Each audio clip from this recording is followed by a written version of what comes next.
a really affordable, easy way to make coffee at home. You're already quite familiar with French press, I'm sure. There's a bit of mud that's left in the bottom of the coffee, but we're gonna try something else today that's gonna keep even more silt out of your French press coffee. What you can do is actually you can wet this paper filter here to hack your French press. Welcome back to another video.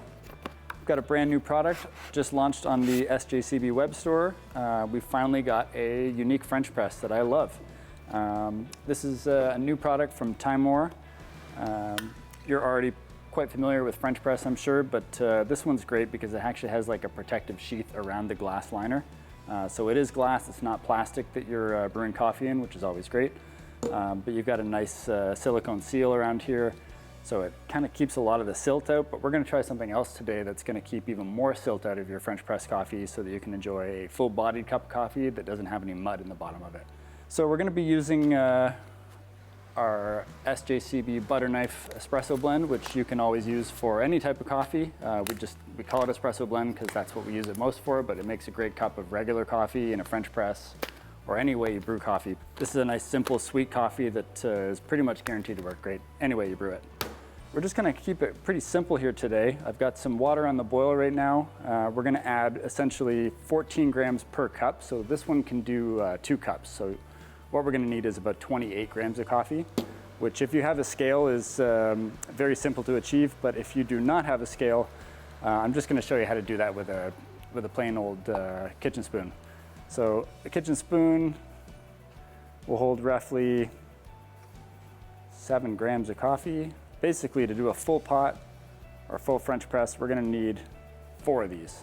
So that's 1, 2, 3, and 4.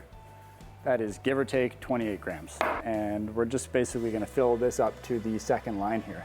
I'm gonna show you a little trick that we use to eliminate even more silt, because I do find that with French press, there's a bit of mud that's left in the bottom of the coffee. It has a pretty fine filter on it, and again, it's got that gasket. But what you can do is actually you can wet this paper filter here. And this is a product that we have on our web store as well. These are the 155 Kalita wave filters.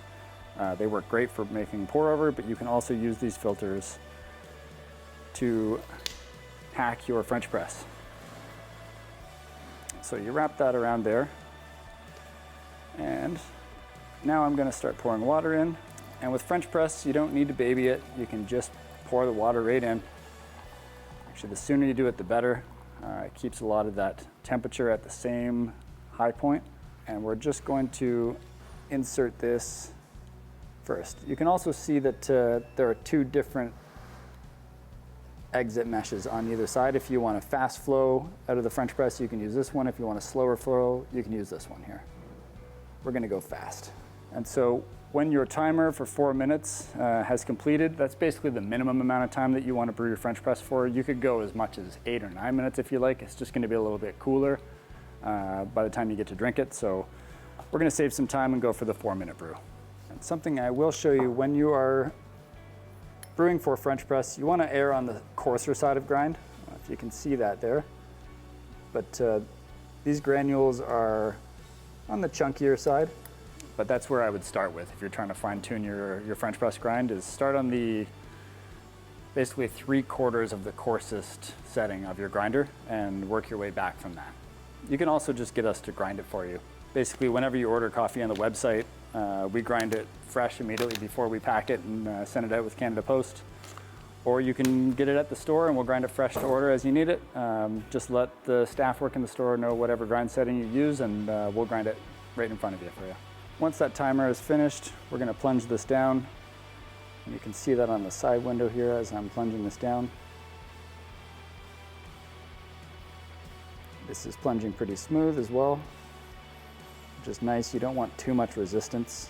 When you get a lot of resistance, that's generally an indicator that you've ground your coffee too fine. But you can see as I'm pouring it, it's quite clean, quite clear, which is something I don't often get from French press, but I appreciate in any coffee.